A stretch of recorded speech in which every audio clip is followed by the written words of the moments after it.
I got another big lot of junk. I've got enough parts in there that I can make 3 engines out of it.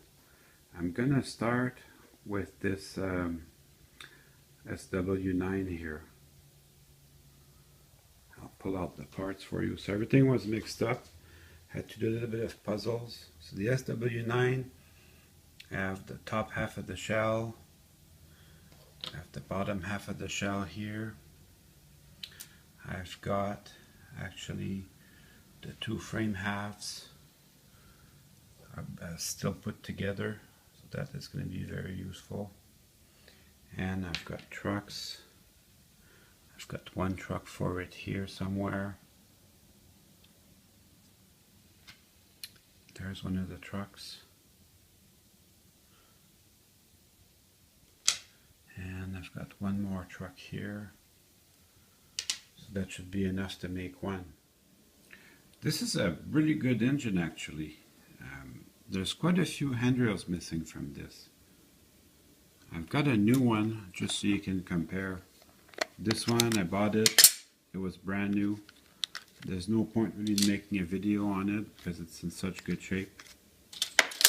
But you can see all the handrails that's missing. Let me focus that for you. You can see all the handrails that are missing. So I'm missing the front one and the little side ones here, which are very tiny. These 2. There's also a bell that goes here that's missing. So it's the Life-Like SW9 SW1200. It's actually very well detailed and it's a good runner. So this old one that I'm gonna fix, maybe it won't be such a good looker, but definitely it'll run right. The trick to these is they have a very small connector that goes from the end of the bearing, the contact strip. It's a little connector from the contact strip to the side of the frame. And these, they have a tendency to break off. So what happened to this is the previous owner wanted to melt the plastic to get them back to the way they were from the factory. So he melted it a little bit too far. Lost quite a bit of detail here. And one's missing. And because one's missing, the engine won't run right. So I'll have to make a new one to replace that. Removing the shell on these is actually the tough part. The little pins that connect to the frame, they're actually very tough to remove. They sit in here. You almost have to get your X-Acto in there and lift the tab so then you can lift the bottom part of the shell without ripping those pins out. It's actually not that easy. Once you have the shell off, then it's smooth sailing. A lot of times that's what happens to these. The connecting strip here falls off and then it's almost impossible to get it back on. What I'll do to get it back on, I'll actually just crazy glue it to it. That actually has worked for me, well. So what am I going to do about my missing contact strip? I'm going to use these. This is just a little bit of telephone wire. It's a copper wire. And I use these for everything. From fixing my car to wiring on my railroad. This is actually the best stuff I found for a lot of things. It really is very versatile. So first I have to remove the insulation, and then I can bend it however I like. So I'm going to use these contact strips as a model, and I'm going to bend it to look like that. So I will just start by making a little loop. So then my little loop has to go around this pin and to contact the side of the frame here, and I'll shorten it. Now that I got it bent where I want it, I'll just shorten it so it looks like the factory length. You could glue it in place, but I find that it just stay there because they're sandwiched between the contact strips and the body and the shell. There's two little caps hiding the screws, so that they actually do nothing. You have to dig them out very slowly. Then once they're out, you can see your screw right there. So they don't actually do anything.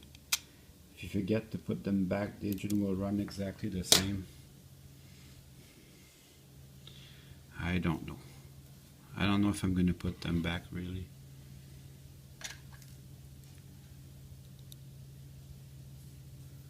Take the screws out.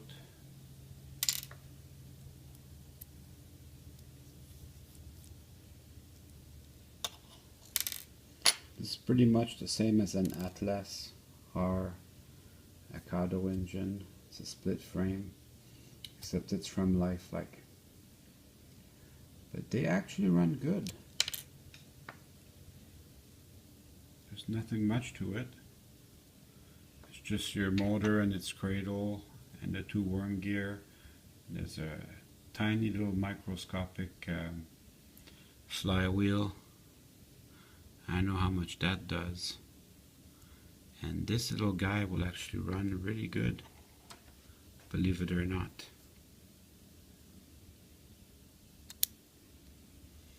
I actually like them a lot. Also because they're so small, they're really cute. So if you have visitors to your railroad, that's one engine you can show off as being cute.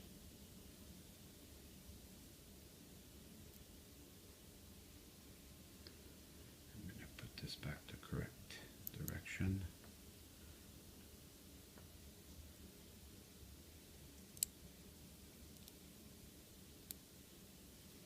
I don't think I need to push too much lubrication on this. It hasn't been run that long. It looks like hasn't been run. So I'll test them every step of the way to make sure everything's going well.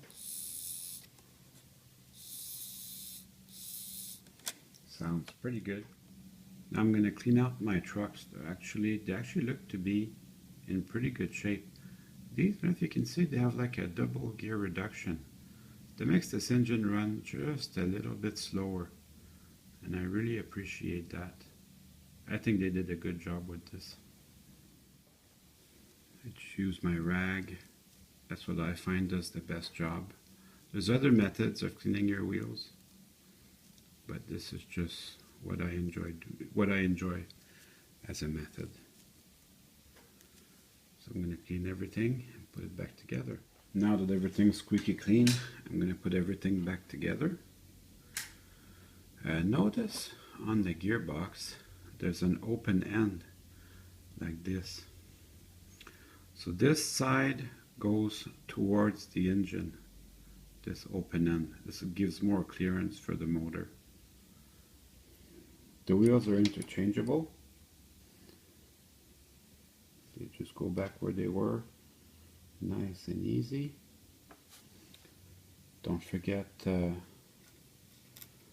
contact sides.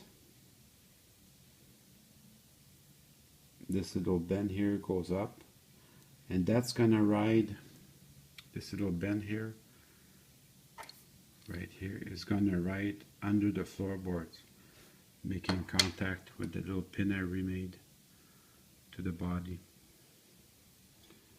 Then put the other side. Test it out just to make sure you got everything right.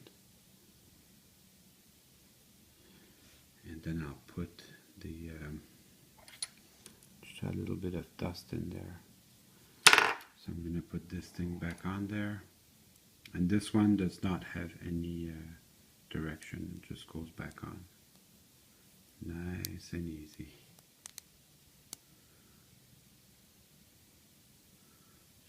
check it to make sure you're happy with everything, and then I'll do the other side off camera. So I'm just about ready to put everything back together, but I want to take a second just to show you the gas tank. This locomotive, it has interesting details. It has these two tanks here on the side, they're air tanks for the brakes, but it has all this really nice little piping under the engine that you could barely see. That's really cool. Also, the footboards are see-through, so that's something that I really appreciate about this. You don't have on every other engine. So I put my screws back, but I didn't tighten them. So that will allow me to come in and put my trucks. Now, because this engine doesn't have any contact strips, I have to put the body for it to work. So I won't be able to test it without the body. So I'll tighten everything up. I suppose I'll put the two caps that don't do anything, just because if ever I want to put them back, they'll be there. No need to go looking for them. The interesting thing about this engine is there's a weight in the cab. So they made use of every possible nook and cranny to add weight, so it would have more traction and it could move more cars.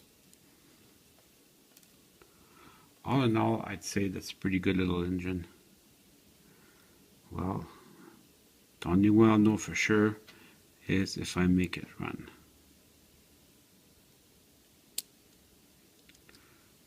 Okay, so we're going to put the body back on, and this body does not go back easy. You have to take your time.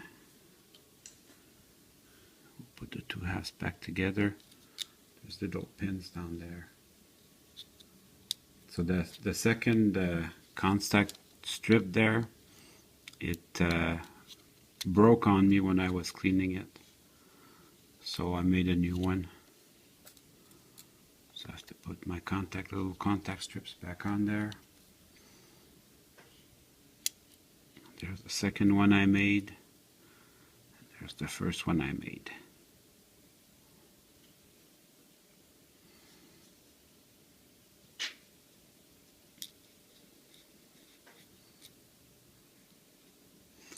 So then I'm going to put the body, the drive back on there very slowly. Whoops, I had it upside down. Oh no, I had it correctly. So it goes back very slowly. And take your time. It's not a race. This will get sandwiched in there eventually and it won't be a problem anymore.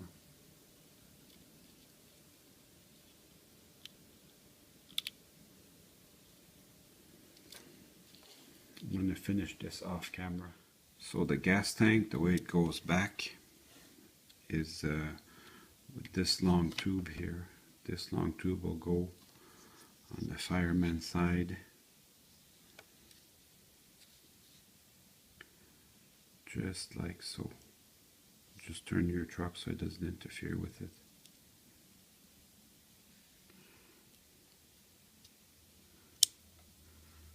And now it's time to run some trains. Well, I hope you enjoyed the video. I certainly had fun making it for you.